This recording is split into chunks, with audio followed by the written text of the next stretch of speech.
Muy buenos días. Bienvenidos al acto de investidura como doctores honoris causa de los excelentísimos señores don Blas Calzada Terrados y don Jairo Parra. Ite acquersitum candidatos.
Rector magnifique, peto veniam. No veniam.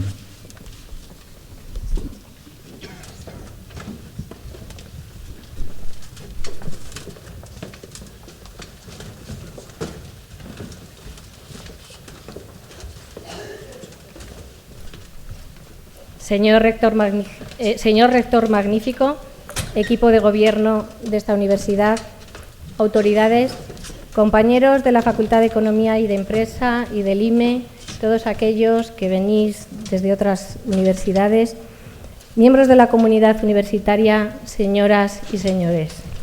Es para mí un gran honor pronunciar hoy, en nombre del Departamento de Administración y Economía de la Empresa y del Instituto Multidisciplinar de Empresa, la laudatio que quiere honrar a don Blas Calzada Terrados en este acto de investidura como doctor honoris causa en el campo de la economía y las finanzas.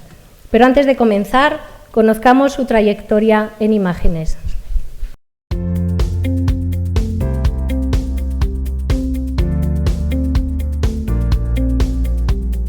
Estas son imágenes que hablan de su vida. Y estas son imágenes que hablan de la historia reciente de España, sellada en momentos importantes con su firma, la de uno de nuestros grandes economistas, Blas Calzada Terrados. Su nombre está ligado a los pactos de la Moncloa, que nos ayudaron a superar una gran crisis y que nos abrieron la puerta a la Constitución del 78 y a la democracia. Fue además motor del cambio político hacia la democracia, como fundador de Cambio 16, esa revista de crítica económica y política. Él era uno de los 16. Calzada Terrados se asocia sobre todo al mundo financiero, pero también al académico, por su ayuda a la difusión y divulgación científica, y a la empresa, pequeña, mediana y grande. Siempre aprendiendo y siempre enseñando. Ese es el espíritu de este vallisoletano que nació en 1937, licenciado en Ciencias Económicas por la Complutense, que completó su formación en París, Berkeley y Stanford y que con cada paso forjó una trayectoria brillante. Blas Calzada Terrados ha ocupado puestos de responsabilidad en el Banco de España. Dirigió el Instituto Nacional de Estadística y el Servicio de Estudios de la Bolsa de Madrid durante casi 30 años y presidió la Comisión Nacional del Mercado de Valores. Actualmente preside el Comité Asesor de los Índices IBEX y el Spain Investors Day. Desde esos puestos ha fomentado el acercamiento de la realidad bursátil, de empresas e inversores, también el mundo de la universidad, con conferencias y seminarios donde ha dado a conocer el funcionamiento de la bolsa y de nuestra economía. Conoce la administración pública y también el ámbito privado. Ha trabajado como asesor y ejecutivo en diferentes empresas y ha presidido el Parque de Innovación La Salle, siempre dejando huella de su buena gestión. Sabe de valores y los suyos con el paso del tiempo cotizan al alza. Sus profundos conocimientos de la economía y de los mercados financieros marcan una trayectoria de gran independencia y reputación que muchas veces ha sido reconocida. Atesora la Gran Cruz del Mérito Civil y la Medalla al Mérito Administrativo. Es autor de cientos de publicaciones en revistas de economía y finanzas. Está considerado un maestro y hoy queremos que siga sumando.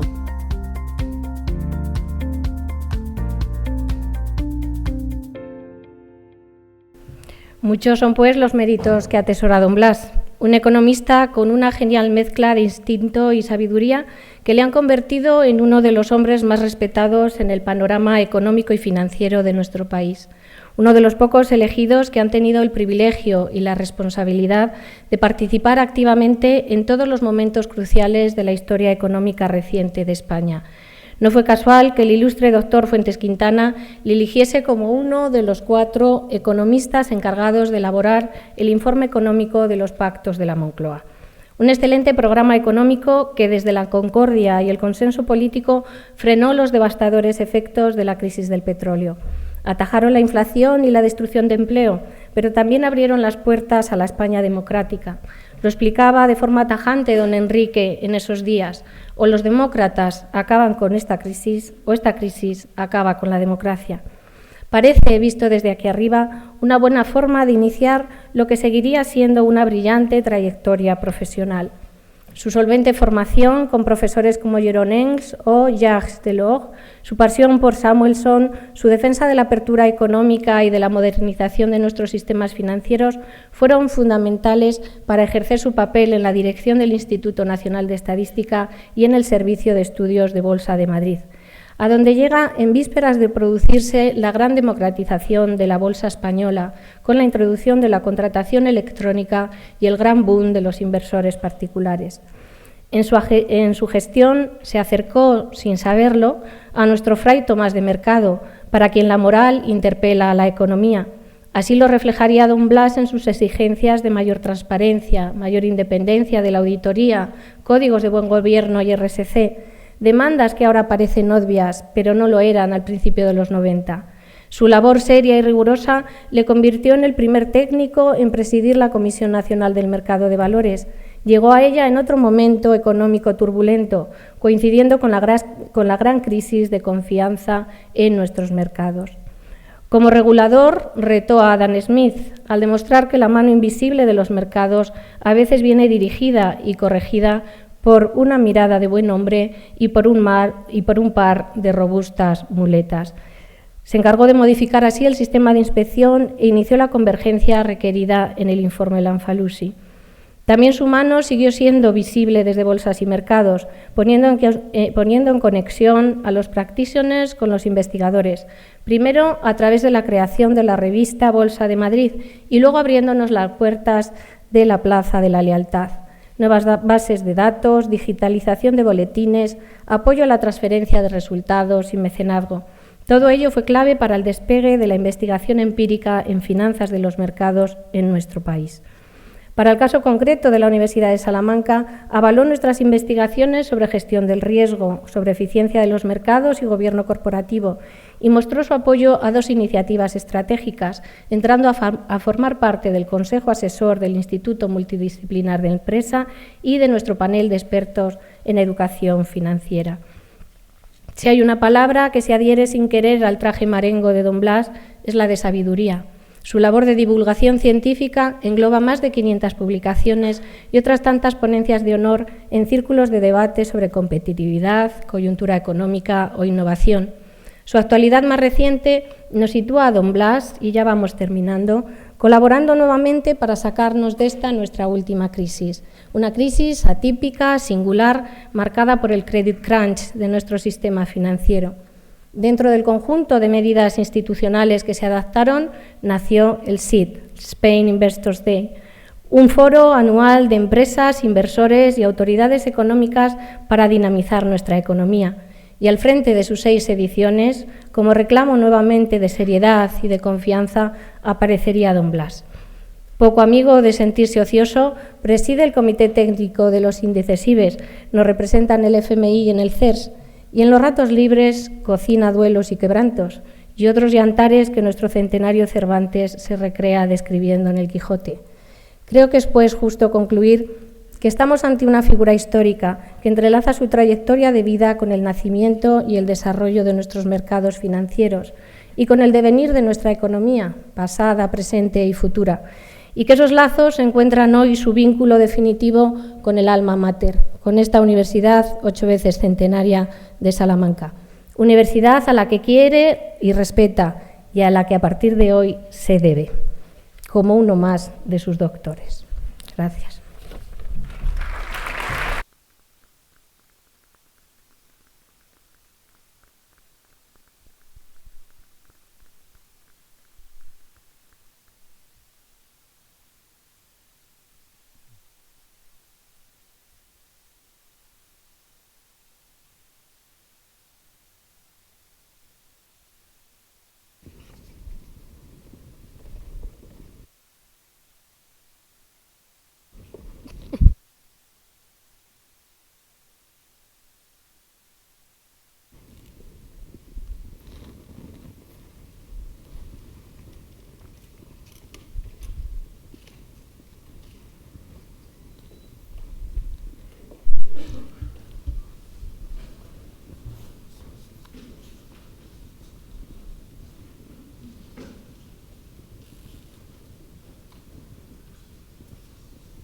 Peto gradum doctoris in economicis artibus domino Blas Calzada Terrados. Autoritate mi conquessa legibus regni, tibi confero gradum doctoris in economicis artibus, et matrona insignias tibi induet, et eorum bim explicavit.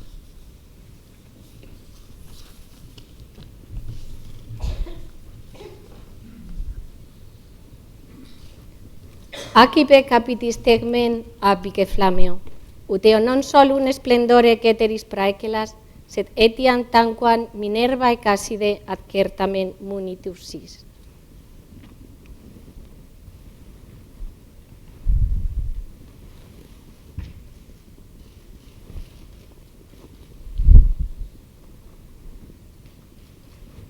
Sapientia tibi hoc annulo in sponsam sese ultro offer perpetuo federe, factali sponsa te dignum sponsum exhibias.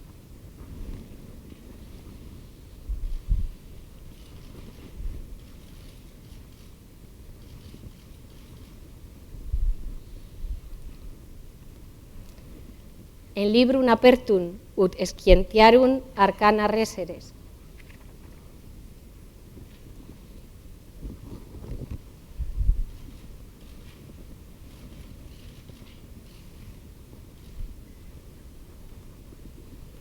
En clausum ut eadem prout oporteat in intimo pectore custodias.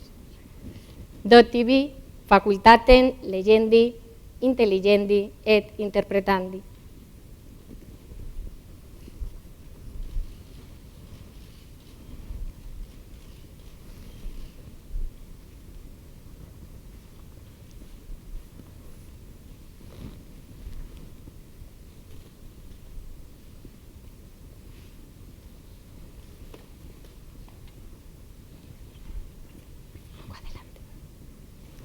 Sede in hac sapientiae cathedra, ut in de doctrina eminens, in academia, in foro, in republica docias, regas, iudices, opituleris.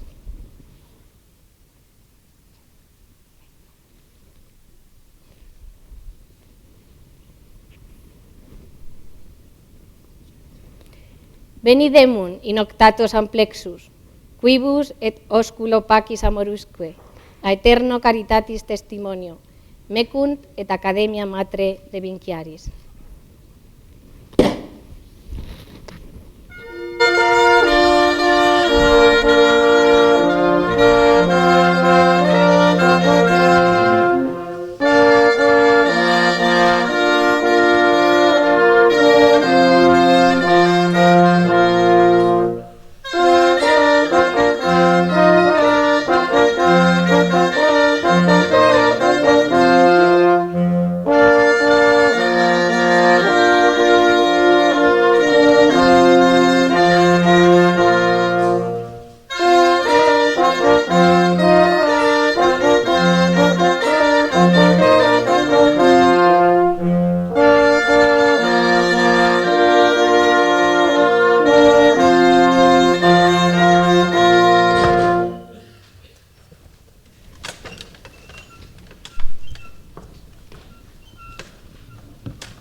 Lege juramentum novo doctori.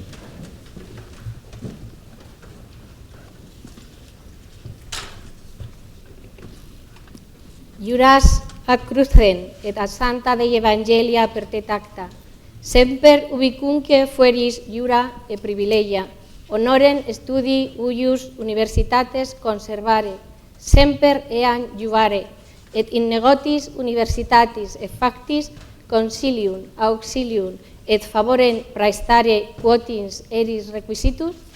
Sic volo, sit juro et sit volo. Sic te Deus adiuvet. Amen.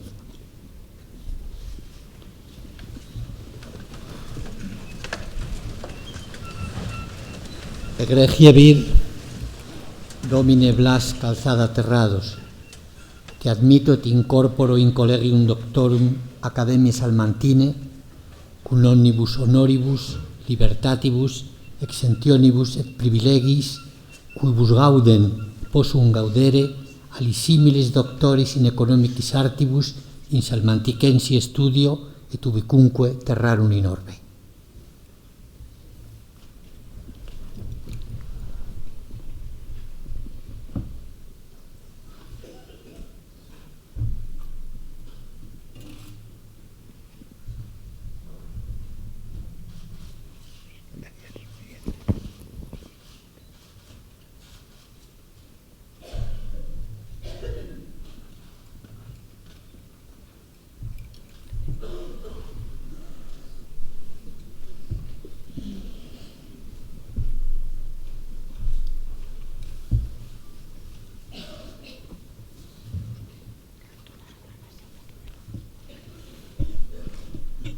Rector Magnifique, Peto Venia. Doveniam. Señor Rector Magnífico de la Universidad de Salamanca, doctores, profesores y alumnos de esta venerable universidad, amigos y familiares, hoy es un día feliz para mí. Y aunque no estoy seguro de merecer un honor tan grande como el que se otorga en este acto, lo recibo muy agradecidísimo.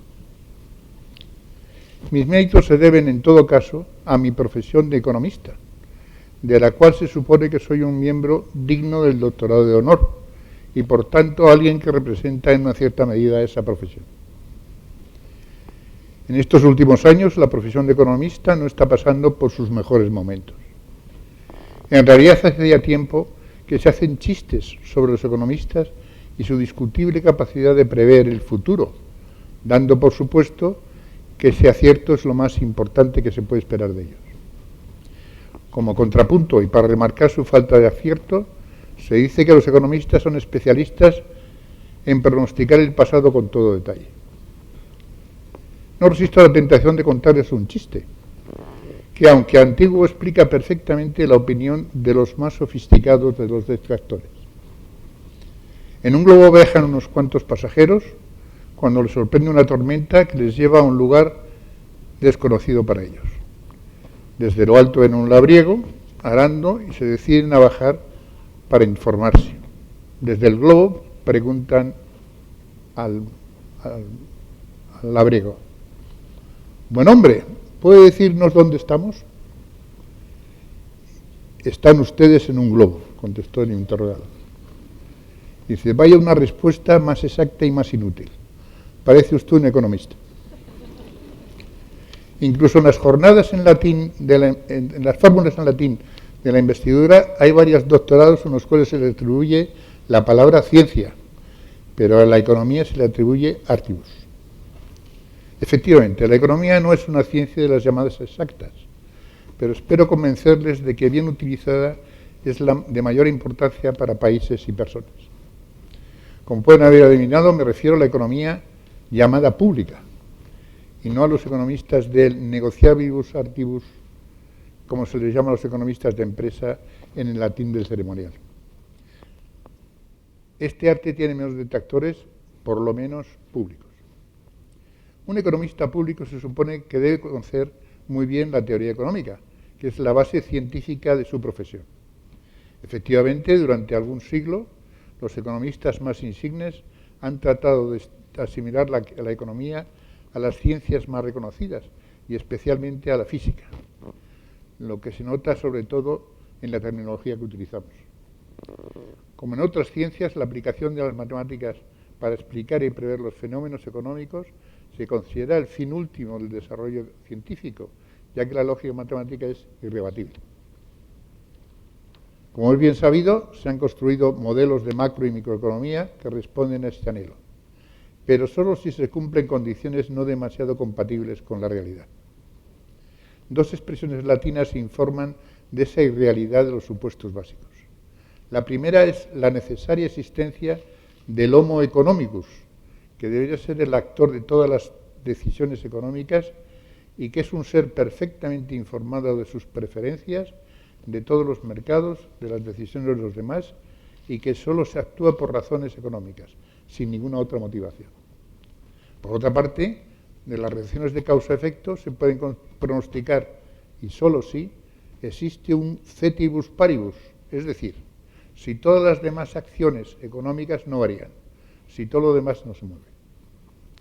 Por supuesto, ni existe el homos economicus, ni las relaciones económicas se pueden referenciar de manera biunívoca. Se puso una gran esperanza en la econometría para saber de manera científica las relaciones existentes entre fenómenos económicos. La econometría puso en evidencia que las relaciones no son estables y que la confianza estadística de las funciones así obtenidas era bastante pobre. Lo que ya sabíamos un poco antes sin tanto aparato matemático. De todas maneras se sigue haciendo mucha econometría. Afortunadamente sí existen relaciones contables de gran importancia entre magnitudes económicas.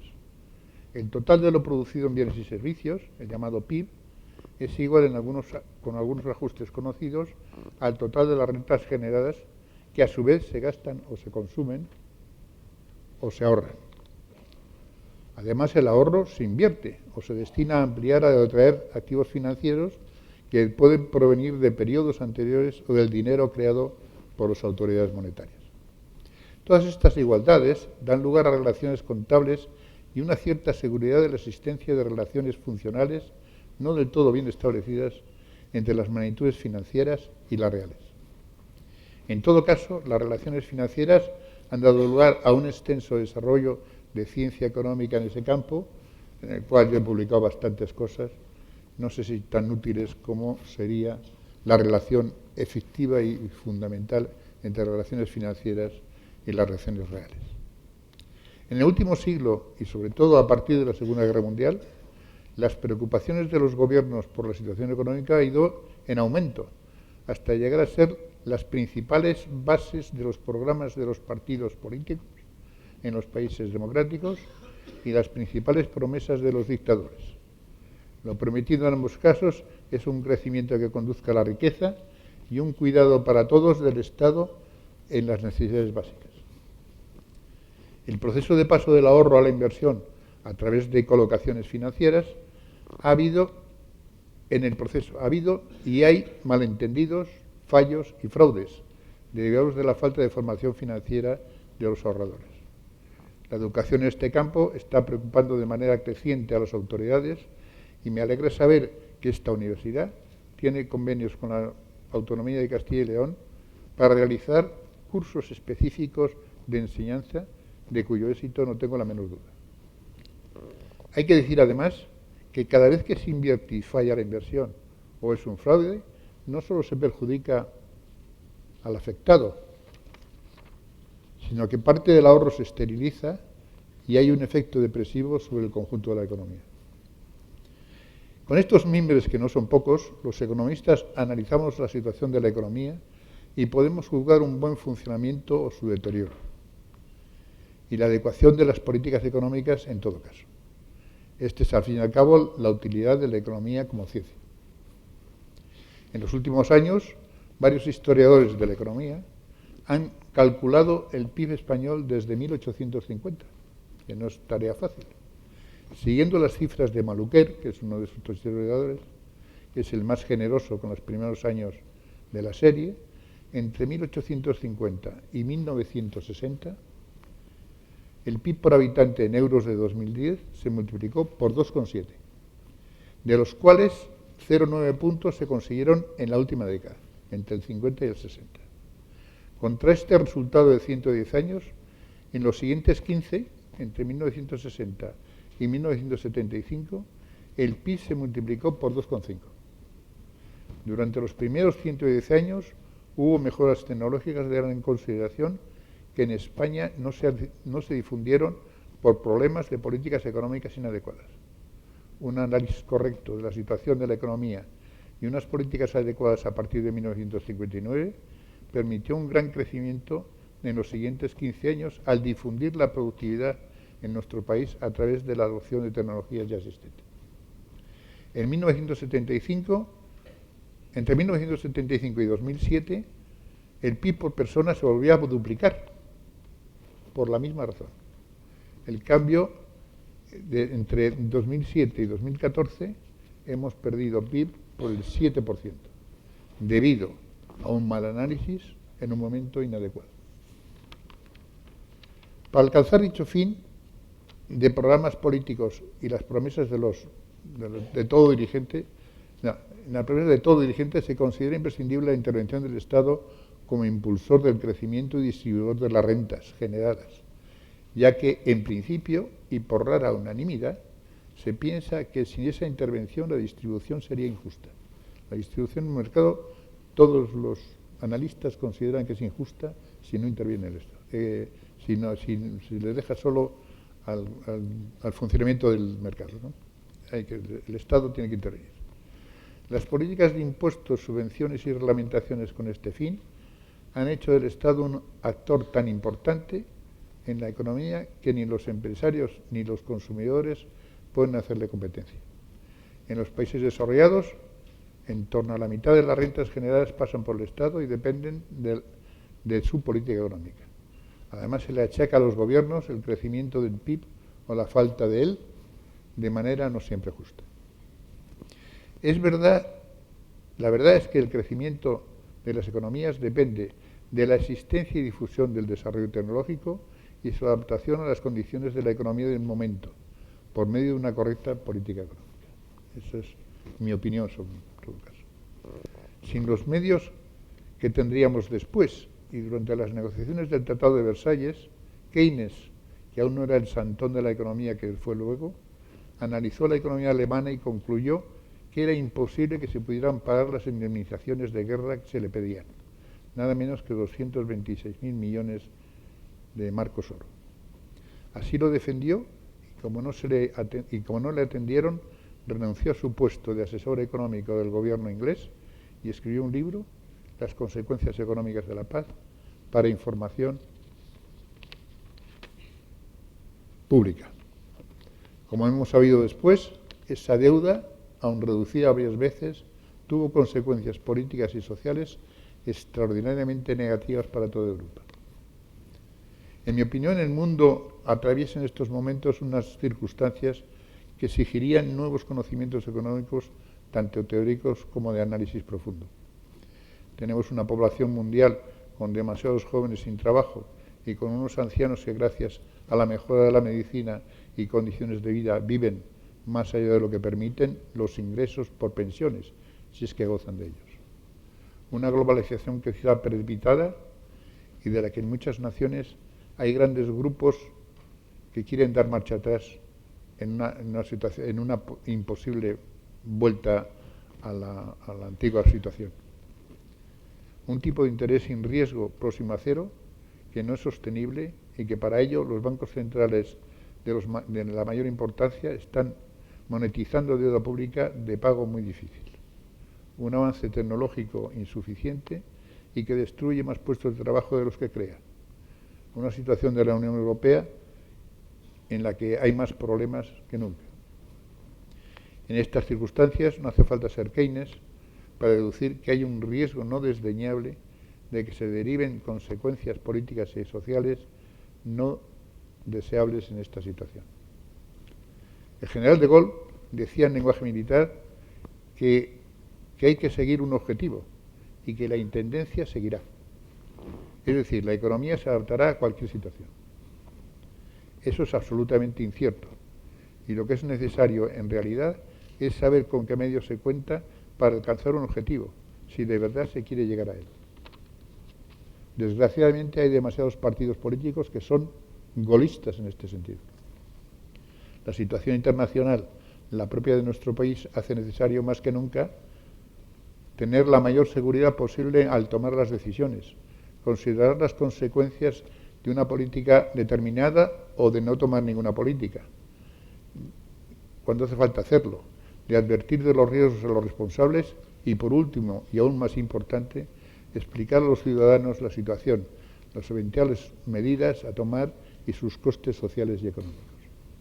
En 1929, el gobierno de la dictadura de Primo de Rivera encargó a una comisión presidida por Floès de Lemus un dictamen sobre la conveniencia de adoptar el patrón oro implantado por Gran Bretaña unos años antes.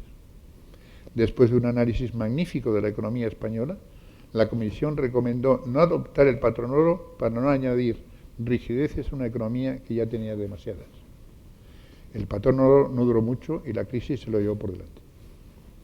Me gustaría mucho que, de un modo similar a la comisión citada, un grupo adecuado de economistas, sin ideologías previas y con el apoyo del mundo universitario, utilizando los datos obtenidos por fuentes oficiales, unidos a otras informaciones de estudios de todo el mundo, elaborase un informe sobre la situación actual y los riesgos exteriores e interiores que corre la economía española.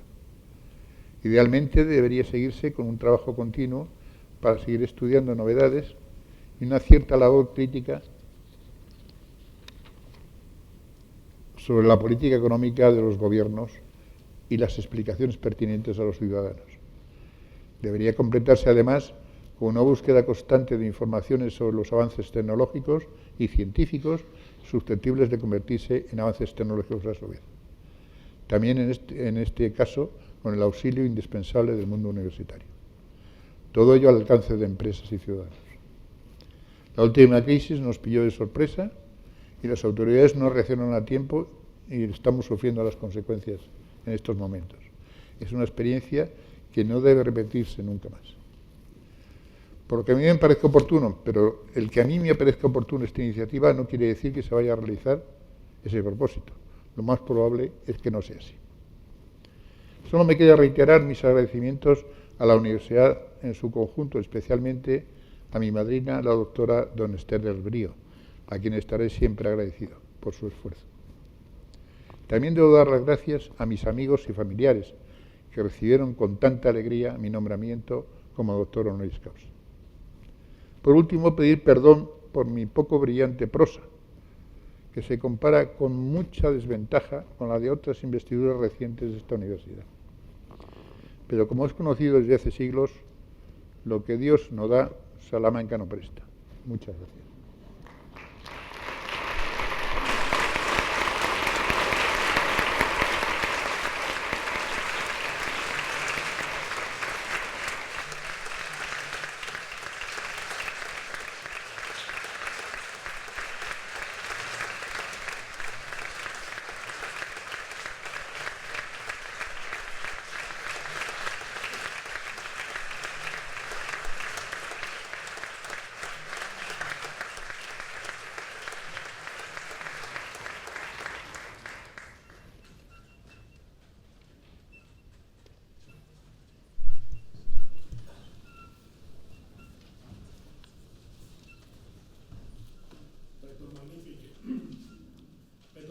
To veniam.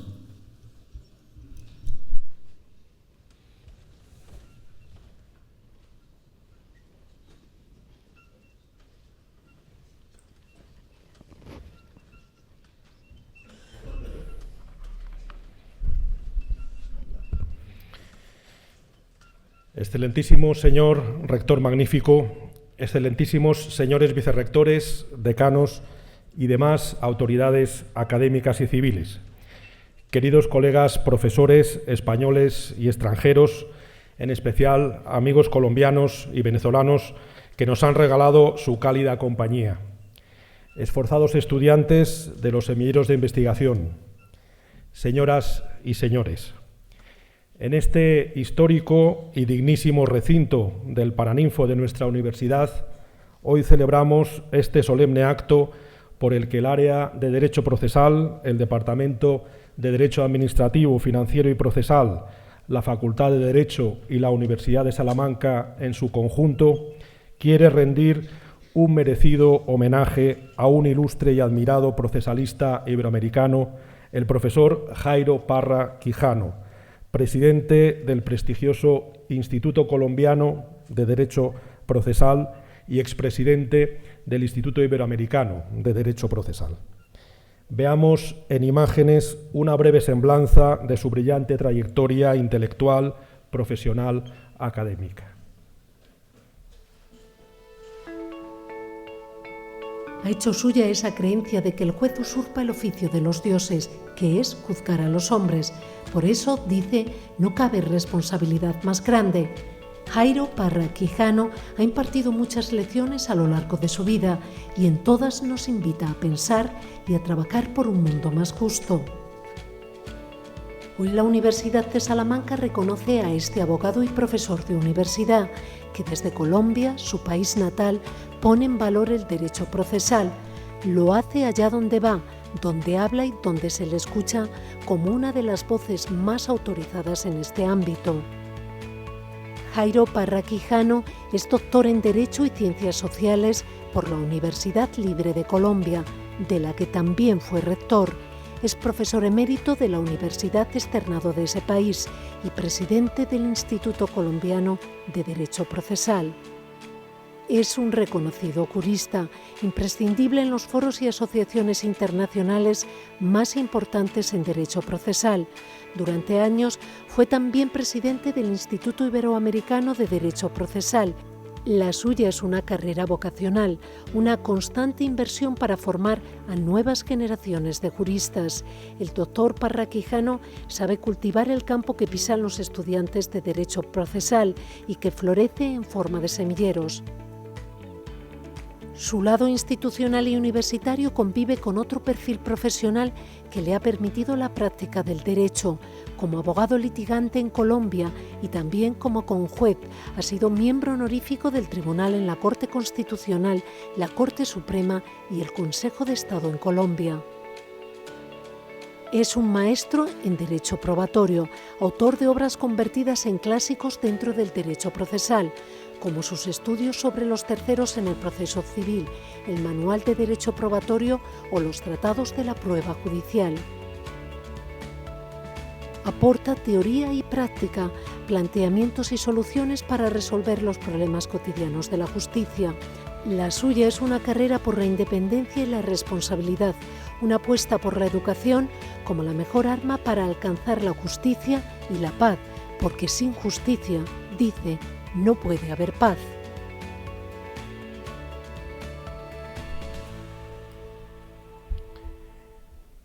Con la investidura de este insigne jurista, esta antigua universidad española pretende homenajear a uno de los más destacados representantes del procesalismo científico que se ha desarrollado en el último tercio del siglo XX y principios del XXI a lo largo y ancho de las queridas repúblicas iberoamericanas, como fruto de una encomiable labor investigadora, docente y profesional. Como destacado discípulo de dos clásicos ilustres del derecho procesal colombiano, Hernando Davis Echandía y Hernando Morales Molina, su dedicación a la investigación ha dado importantes frutos en diversos ámbitos del derecho procesal, pero en especial, como ya se ha dicho, en el campo central del derecho probatorio. No en vano, ya Bentham decía que el arte del proceso es el arte de la prueba. En este ámbito se ha dedicado a estudiar desde las raíces propiamente filosóficas los problemas centrales y más actuales de la prueba en el proceso, la problemática de los indicios y las presunciones, la iniciativa probatoria del juez teniendo en cuenta la función del proceso en un Estado social y democrático de derecho, los estándares probatorios o la compleja discusión sobre la prueba obtenida con vulneración de derechos fundamentales. Pero se hizo conocido entre los procesalistas de todo el mundo, aparte de por sus elaboraciones doctrinales, como resultado de su incesante investigación, sobre todo por haber dedicado un esfuerzo continuado a la promoción rigurosa del derecho procesal, con directa incidencia práctica, desde los foros más importantes de los más importantes institutos y asociaciones internacionales de derecho procesal, de las que forma parte como uno de los miembros más válidos y de mayor rango. La vertiente institucional y universitaria de este profesor, por ejemplo, como rector de la Universidad Libre de Colombia, no ha impedido, sino que ha venido a reforzar su relación con la práctica del derecho. Con una larga trayectoria profesional de cerca de 50 años como abogado litigante en su país, pero también como conjuez en las más altas cortes de la República, Corte Constitucional, Corte Suprema y Consejo de Estado. En la actualidad, su incansable dedicación se dirige de manera primordial al Instituto Colombiano de Derecho Procesal, que ha convertido desde hace decenios en un referente muy renombrado, con influencia mucho más allá del ámbito iberoamericano y cuyas reuniones anuales consiguen reunir cada mes de septiembre de cada año a cerca de 3.000 juristas de distintas partes del mundo para discutir las más novedosas y espinosas cuestiones jurídico-procesales. Debe subrayarse también la extraordinaria labor que, bajo la dirección del profesor Parra Quijano, ha llevado a cabo el Instituto Colombiano en la propuesta de reformas legislativas en las distintas ramas del derecho procesal, entre las que es inevitable mencionar expresamente el nuevo Código General del Proceso Colombiano. La excelente contribución en la construcción del conocimiento no ensombrece en absoluto al Jairo Parra, formador de juristas, que ha inculcado siempre a los estudiantes el sentido de tolerancia, el esfuerzo por alcanzar la alta calidad y el ideal de justicia social. Es justo resaltar la influencia directa del maestro Parra Quijano en nuestra consideración de los estudiantes como elemento central de nuestra actividad universitaria, no solo como sujetos de la actividad docente, en lo cual las reformas de los últimos años han hecho ya gran hincapié, sino también como sujetos pensantes a los que simplemente hay que ofrecer algún ligero estímulo intelectual para que ellos mismos pongan en marcha su enriquecedora y contagiosa capacidad creativa y nos den sorprendentes muestras maduras de calidad científica y humana. La generosidad del profesor Parra Quijano es fácilmente deducible de las consideraciones anteriores. Pese a ser uno de los más acreditados juristas de América, investigador fértil e ilustre miembro de elevadas instancias académicas, profesionales y científicas, tanto públicas como privadas, conserva la ilusión y la modestia del que acaba de empezar su carrera, dispuesto a ayudar siempre a quien pueda necesitarlo y a poner en discusión leal sus ideas y sus elaboraciones teóricas. Su preocupación social, por otro lado, es otro aspecto que define su personalidad. De manera más directa podemos hablar de su persistente desazón por la necesidad de justicia social. Desde este punto de vista, el derecho no debe ser un conjunto de saberes meramente formales, sino que se aplica a una realidad social, económica y política determinada que forma un contexto ineludible para el jurista. En definitiva, la fructífera labor del profesor Parra Quijano está ligada a una constante atención personal por la ética y por la formación de los futuros juristas en una sociedad compleja y profundamente desigual, a sabiendas de que la sólida formación es una de las llaves para la construcción de una comunidad mejor.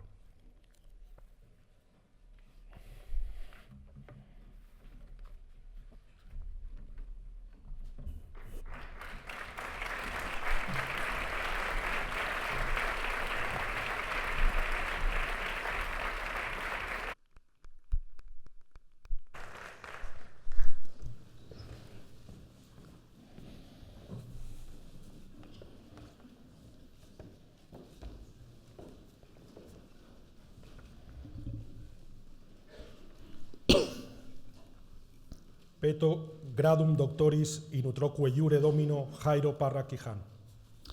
Autoritate mi concessa legibus regni, tibi confero gradum doctoris in utroque iure patronus insignias tibi induet et eorum bim explicavit.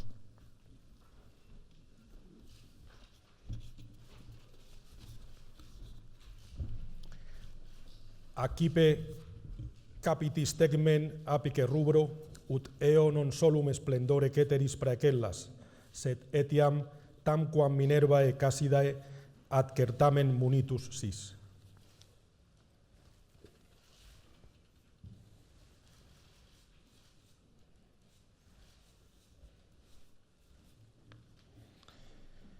Sapientia tibi hoc annulo in sponsam sese ultro offert perpetue fuedere, fac tali sponsa te dignum sponsum exhibeas.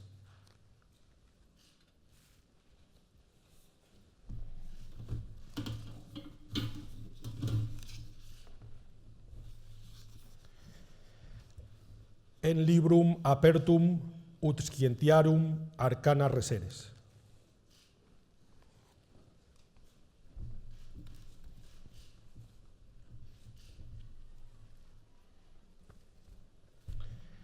En clausum ut eadem prout oporteat in intimo pectore custodias, do tibi facultatem legendi, intelligendi et interpretandi.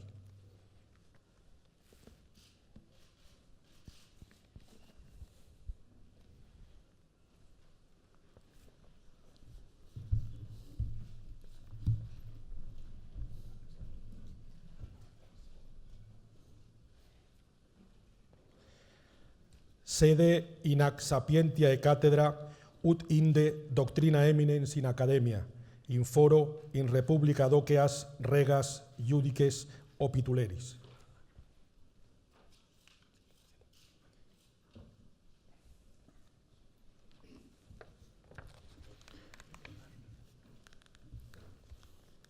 Veni demum in optatus amplexus, quibus et osculo pacis amorisque a eterno caritatis testimonio mecum et academia matre devinciaris.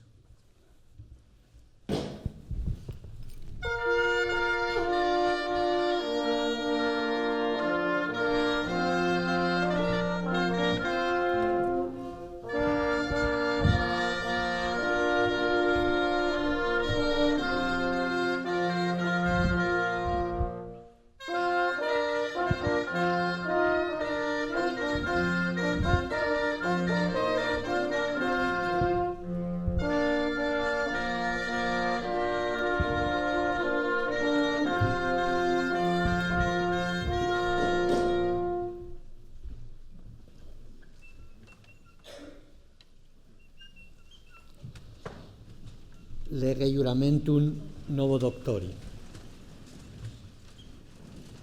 Juras apud universitatis senatum semper ubicunque fueris jura et privilegia honorem studii ujis universitatis conservare semper eam juvare et in negotis universitatis et factis consilium auxilium et favorem praestare quotiens eris requisitus. Si juro, Deo. Sic te Deus adiuvet. Amen.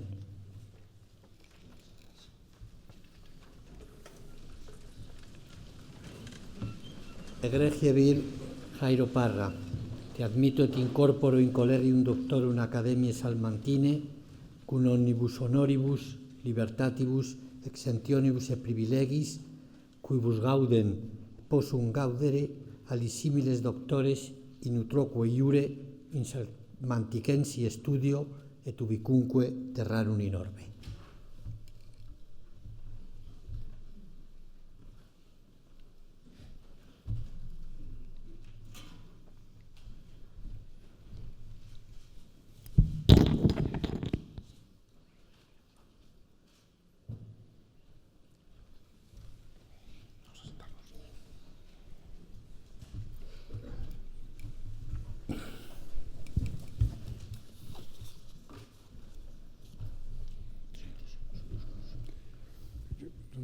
Se lo entra, pero yo lo digo, lo improviso. ¿Pasó? Sí. Está aquí arriba. Gracias. Eso es aquí. Gracias.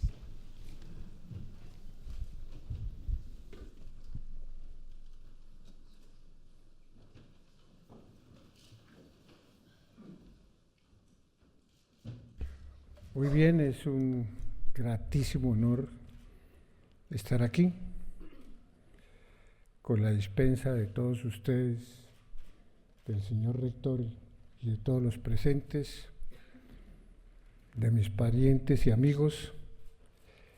Voy a hacer algunas reflexiones sobre la verdad, teniendo en cuenta el procedimiento o el proceso de paz que nosotros los colombianos estamos adelantando. Colombia está adelantando un proceso de paz que ha durado más de 50 años con una guerrilla, es decir, que es un conflicto armado interno. ¿Y cuál es la razón por la cual ese conflicto armado ha durado tanto tiempo? Se han explicado y justificado causas objetivas y causas subjetivas, pero el secretario o relator de la Comisión Histórica del Seguimiento al Conflicto Armado ha justificado y explicado algunas. En primer lugar, el narcotráfico y la economía de guerra. Igualmente, el abandono del Estado de muchas zonas del país y como consecuencia el incumplimiento en la inversión de educación, salud, bienestar. Igualmente, las grandes desigualdades de tipo económico, la inequidad que nos coloca dentro de los 4 países del mundo más desiguales, junto con Sudáfrica, Haití, Honduras y Colombia. Igualmente, la violencia que se ha ejercido sobre la población mediante la extorsión, el secuestro, la política atrapada a través de la corrupción, lo mismo que los conflictos permanentes con respecto a la distribución de la tierra. Eso hace, según el relator, que se haya prolongado el conflicto interno tanto tiempo. Con el fin de lograr la paz, se ha establecido un sistema de justicia especial para juzgar a la guerrilla y poder llegar a la paz, es decir, una jurisdicción especial para la paz, de acuerdo con las facultades que tienen las naciones, de acuerdo con la Carta de las Naciones Unidas para establecer jurisdicciones especiales, siempre y cuando que se respeten los derechos fundamentales. De tal manera que se ha establecido este Tribunal de Justicia, digámoslo así, como un órgano de cierre. Y lo que se persigue con él es, en primer lugar, que se pueda lograr establecer fundamentalmente los siguientes aspectos. En primer lugar, lograr que se le administre justicia a las víctimas. En segundo lugar, ofrecer verdad a toda la sociedad colombiana. En tercer lugar, proteger los derechos de las víctimas. En cuarto lugar, que ese tribunal propugne por una paz estable y duradera. Y finalmente, que las personas que resulten vinculadas al conflicto armado en forma directa o indirecta por graves violaciones a los derechos humanos y fundamentalmente al derecho internacional humanitario, tengan seguridad de la decisión que se tome. Ahora, para poder acceder a ese sistema de justicia que tiene, para decirlo genéricamente y por razones de tiempo, que tiene muchas ventajas, sobre todo desde el punto de vista punitivo, porque prestarán no su castigo, digámoslo así, en las cárceles, sino que harán obras sociales, etcétera. Ese sistema requiere algo muy importante que se ha abandonado en el mundo moderno, que los señores de la guerrilla narren la verdad. Entonces se requiere que hagan una versión exhaustiva de lo que ocurrió y que inclusive narren particularmente su responsabilidad con el fin de que puedan ser condenados a estas penas que no son las tradicionales. Es decir, esa confesión tiene que ser exhaustiva con el fin de satisfacer el derecho de las víctimas a la verdad, la justicia y la reparación para que puedan acceder. Y entonces ahí valdría la pena reflexionar sobre los siguientes aspectos. En primer lugar, cuando se tiene respeto y dignidad hacia los demás, pues se les debe decir la verdad, porque la mentira significa un irrespeto a la dignidad.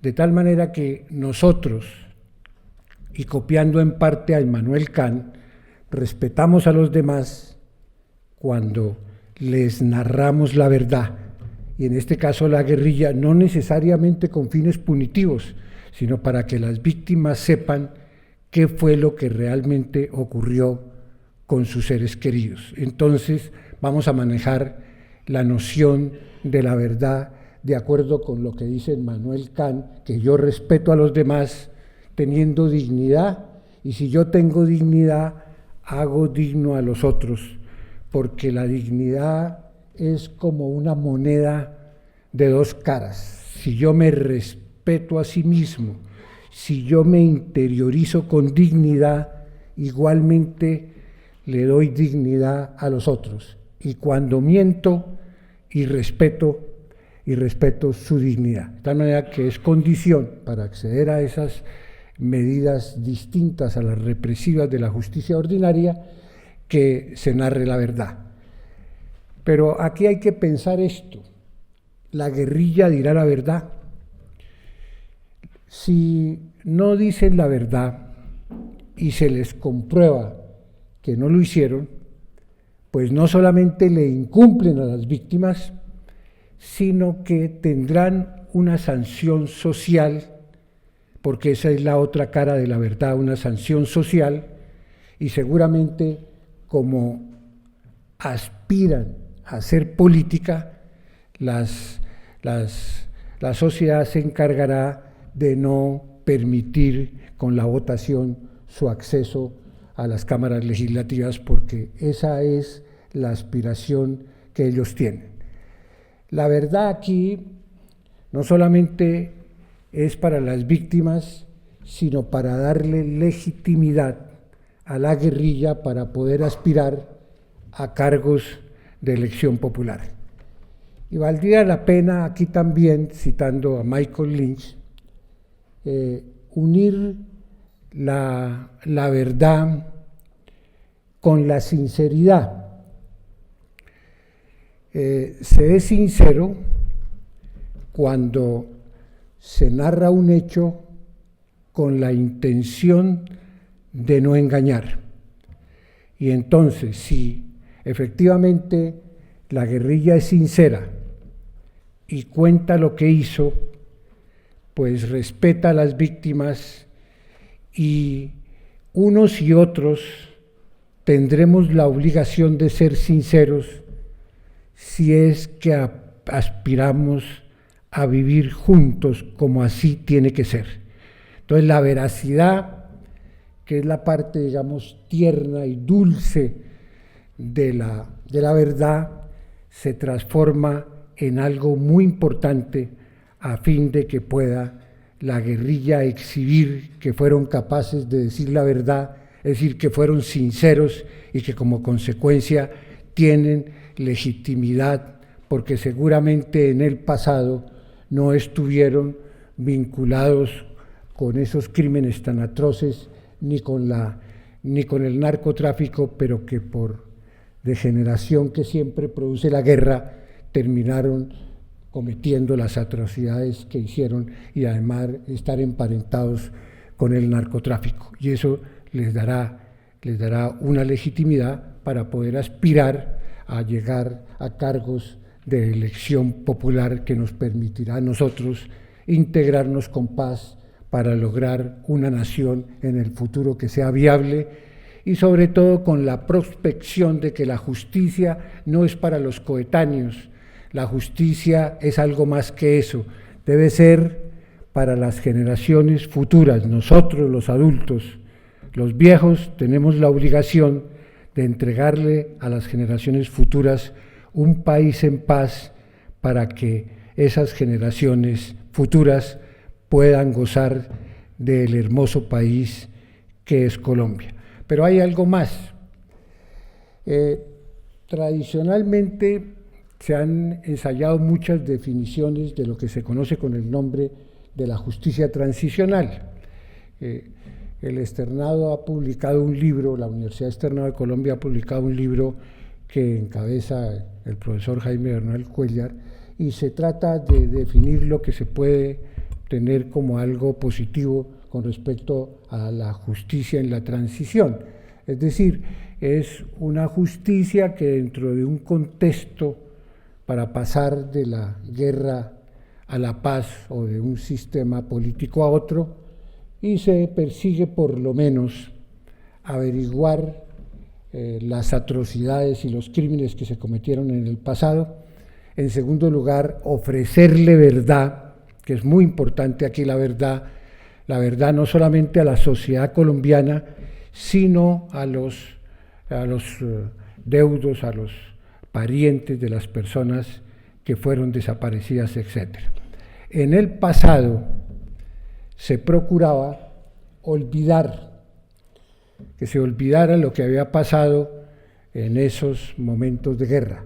Hoy se debe recordar, se debe tener una historia de lo que ocurrió, no necesariamente con fines punitivos, sino con el fin de que los parientes de las víctimas puedan transformar lo que se podría llamar una especie de impulso animal de nuestros primeros homínidos de tomar venganza por una especie de acuerdo para tener, si les inculcamos a ellos, un país distinto para las generaciones futuras, como lo he hecho con anterioridad. Y finalmente, valga recordar la famosa obra de Sófocles, Edipo Rey. Observen que en Edipo Rey, Edipo termina por averiguar la verdad que lo inculpa de haber matado a su propio padre, el rey Layo, haberse casado con su propia madre y tener con ella varios hijos, no con destino a su propia satisfacción, sino con destino al coro, que es el pueblo, es decir, los ciudadanos. Aunque cueste averiguar la verdad, tiene que hacerse con el fin de que nosotros, los colombianos, podamos tener realmente una paz fundada sobre la verdad. Y una reflexión final. Dicen los poetas, dicen los que visitan a Colombia, que cuando se hace un sobrevuelo sobre nuestro territorio, se descubre una vegetación que conmueve el alma y despierta la ternura. Tenemos todos los colores del verde, todos los matices del verde, y eso no es una simple casualidad, por cuanto que nosotros tenemos todos los pisos térmicos y la mitad de los páramos que hay en el mundo, de tal manera que parece una injusticia terrible que la gente no pueda gozar de ese hermoso país si nosotros, con fuerza y con decisión, no logramos tener una paz, repito, para las generaciones futuras, para que Colombia ocupe el país que se merece dentro del conglomerado mundial, y además para que irradie, como lo hacen otras naciones en América Latina, de la paz, para tener una América fuerte, robusta, que sea orgullo del mundo. Muchas gracias.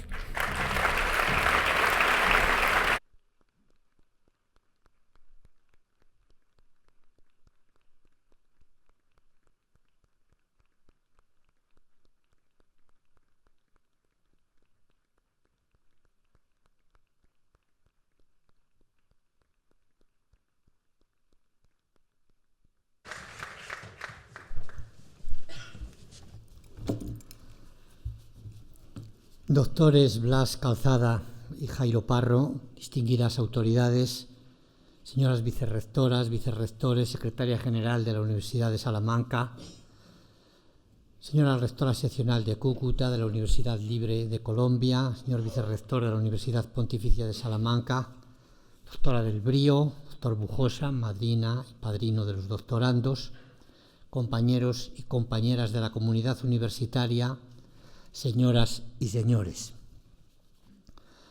Óscar Tusquets escribió hace años un libro llamado Todo es comparable, que según explicaba tenía su origen en una ocurrente reflexión de Salvador Dalí sobre el parecido entre el Greco y los caracoles.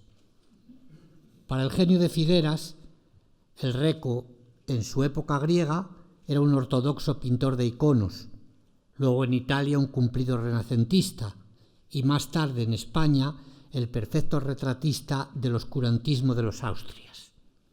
Es decir, como los caracoles, no tenía otro sabor que el de la salsa en la que los pongas. Nuestros nuevos doctores tienen, creo, una relación en su trabajo que podré poner de manifiesto en la línea del libro de Tusquets, pero sin recurrir al grado de retorcimiento lógico de Dalí. Ya les anticipo que la base de esa comparabilidad es, en el fondo, lo que les hace merecedores de estar aquí, la lucha por los derechos de las personas. La que luego se llamó Transición Española tuvo, a mi parecer, dos pilares fundamentales. Primero, ciertamente, un cambio político que representó la Constitución de 1978. Segundo, la transformación de la economía, sentando las bases de un nuevo modelo de interlocución social entre políticos, patronal y sindicatos. Y en ese momento, en el combate contra la inflación.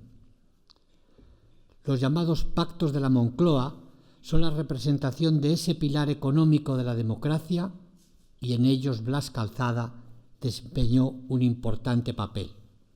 Nuestro nuevo doctor, ya se ha dicho, fue parte del reducido grupo de economistas que, liderados por Enrique Fuentes Quintana, elaboró los materiales que sirvieron de base a dichos pactos. Los más jóvenes de entre nosotros no recordarán la España de entonces, pues llevamos varios años de estabilidad de precios, incluso un par de años bajo la amenaza de la deflación. Quienes estudian el comportamiento económico de las poblaciones dicen que uno de los fenómenos que más marcan a los individuos es el haber vivido bajo altas tasas de inflación y que ese, digamos, trauma condiciona su comportamiento económico mucho tiempo después de haberla controlado. No tienen ustedes más que recordar lo que se dice actualmente de los ciudadanos alemanes y de su pavor a la inflación. Por eso quiero dejarles unos datos. Los pactos de la Moncloa se firmaron en octubre de 1977. A mediados de ese año, la tasa de inflación era del 44% y las previsiones para el fin de 1977 llegaban al 80%. Tras la firma de los pactos, se cerró el ejercicio con un 26,3% y 1978 con un 16%. Ahora permítanme llamar su atención sobre un hecho tan contundente como esos números. La inflación es una enorme losa para los más débiles de la sociedad, para aquellos que en términos económicos tienen los ingresos menos elásticos, pensionistas, parados, etc. Es decir, quienes son, como digo, más débiles y carecen de capacidad de presión o negociación para incrementar sus ingresos al ritmo de la escalada de los precios. Comprenderán ahora que Blas Calzada, como miembro del equipo de economistas que hicieron posible ese control de la inflación, tiene un indudable mérito en la defensa de la igualdad económica de los ciudadanos y de la justicia social. Pero además no olviden ustedes la fragilidad que en aquel entonces tenía nuestro sistema democrático. Aunque no se haya vuelto a encontrar en una encrucijada histórica semejante, Blas Calzada ha seguido trabajando por la justicia social y la igualdad de derechos de la ciudadanía en el ámbito económico. Es de todos conocida su tarea en la CNMV y como asesor de organismos bursátiles como la Bolsa de Madrid y el IBEX 35. En este ámbito ha tratado asuntos como el gobierno corporativo y el combate contra la información privilegiada. Si he dicho que la inflación es la lacra de los más débiles en la economía, la información privilegiada es el mayor factor de injusticia y desigualdad en los mercados entre los poderosos y los pequeños inversores. Y aquí, de nuevo, Blas Calzada ha contribuido durante muchos años a la lucha por la justicia económica. Ahora, permitan que de nuevo me vaya un poco por las ramas. Les prometo que en algún momento aterrizaré. Parménides decía: el ser es y el no ser no es. Pero su desmesurada defensa del principio de identidad le llevaba al extremo de negar la posibilidad de aceptar los cambios en la naturaleza y a condenar como engañoso lo que sus sentidos le informaban. Aristóteles resolvió el problema creando una distinción conceptual que hoy nos parece evidente, pero que entonces, no lo olviden, fue una importante aportación al conocimiento. Me refiero a la distinción entre el fondo y la forma. A lo largo de la historia, el fondo, la sustancia, ha gozado de un prestigio muy superior al de la forma, y muy especialmente en el ámbito del derecho. Así, en el imaginario popular se habla de formalismos jurídicos para descalificar razonamientos legales, como si se tratara de basura burocrática. Quizá por ello, fuera del ámbito jurídico, hay un cierto, desprestigio del derecho procesal. Y el derecho procesal es precisamente la especialidad de nuestro nuevo doctor, el profesor Jairo Parra Quintano. En cierto sentido, el derecho procesal es la parte más formal del derecho, pero en la medida en que la justicia y la democracia residen en el respeto de las formas, el derecho procesal es crucial en la protección de los derechos de los individuos. Podría decirse, aunque parezca un juego de palabras, que en la formalidad del derecho procesal reside la sustancia de nuestros derechos individuales. El profesor Jairo Parra Quintano ha dedicado su vida profesional a esta rama del derecho y lo ha hecho desde todos los ámbitos jurídicos posibles: el ejercicio de la abogacía, la judicatura, el Consejo de Estado de Colombia, el Tribunal Supremo, el Tribunal Constitucional, la enseñanza del derecho y el que posiblemente sea el ejercicio jurídico más complicado que existe: cumplir la ley y mantener a todos contentos o no excesivamente descontentos, es decir, rector de la universidad. Colombia vive momentos de esperanza. La gran reducción de la violencia del narcotráfico en los últimos años viene ahora acompañada por el proceso de paz con las FARC, sobre lo que ha versado el discurso de nuestro doctor honoris causa. Estoy seguro que a pesar del resultado del último referéndum, continuará sin duda avanzando.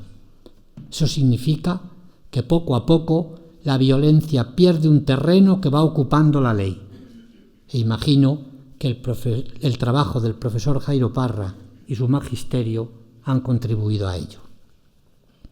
Ahora comprenderán ustedes que nuestros nuevos doctores tienen algo más en común que el Greco y los caracoles. No se trata meramente de un saber. Hay muchos profesionales que saben mucho de su materia de estudio y no por ello se les recibe en este claustro de doctores. Hoy se convierten ustedes en doctores de la Universidad de Salamanca. Bien es cierto que lo merecen por lo que han hecho, pero eso les compromete a seguir haciéndolo. Les compromete a mantener ese alto nivel de excelencia en el saber y, sobre todo, a mantener ese nivel de exigencia moral que les ha llevado siempre a que ese conocimiento y pericia profesional sean un valor vivo al servicio de los demás. Muchas gracias.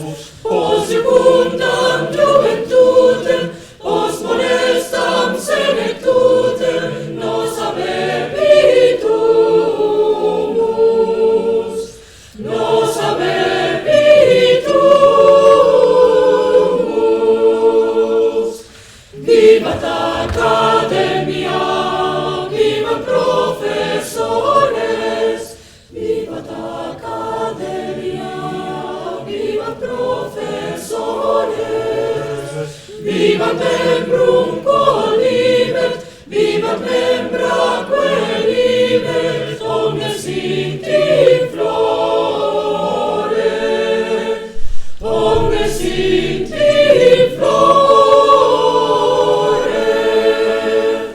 vivat et res publica, et qui lilam regit, vivat et res publica, et qui lilam regit, vivat nostra civitas, mecenatum caritas, buenos vi protegit, buenos vi protegit.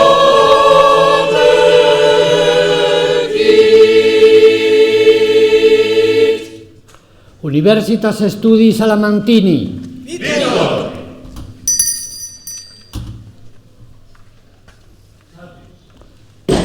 El acto ha terminado.